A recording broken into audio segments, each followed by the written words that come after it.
এবার এটাই আমাদের মিশন সাকসেস করার ঠিক সময়। শেখ হাসিনা দেশে নাই, থানায় কোনো পুলিশ নাই, আজকে আমাদের মিশন সাকসেস হইবে। এ ভাই, কোন মিশনের কথা কল? ওই যে এলাকার সব টয়লেট পরিষ্কার করার মিশন। হালার ঘরের হালারা ডাকাত নামের পুরাই কলঙ্ক, মাথার মধ্যে গোবর আর গোবর আর কিছুই নাই। আরে বেটা না বেটা, এটা হে মিশন না। তাইলে মানে কি আর মিশন? এলাকা সব ড্রেন পরিষ্কার করার মিশন। এই বেটা তোরা কিচ্ছু বুঝোস না, বলো আজকে আমরা ডাকাতি করবো, বিশ্বের সারা ডাকাতি।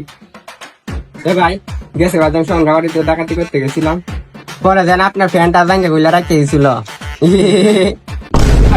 হালার ঘরের হালারা যে কেন লাগে আমার টিমে ভর্তি করলাম, সবসময় শুধু আমার রসগোল্লাই পাস করে।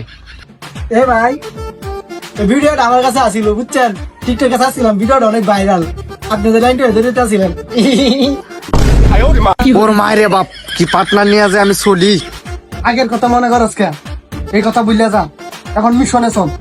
এ বেটা তুই এনে দাঁড়া, আমরা গিয়ে ডাকাতি করি গা। কেউ হইলে দাঁড়ায় থাকবি, চুপচাপ কথা কইবি না। ওইলো এ বেটা দাঁড়া। বেটা কি করস? চুরি করতেছস? না আমরা চুরি করি না, আমি তালাটা নষ্ট হয়ে গিয়ে তালাটা ঠিক করতেছি। না বস, আপনি মিথ্যা কথা বলতেছেন কে? আমরা চুরি করতে এসেছি।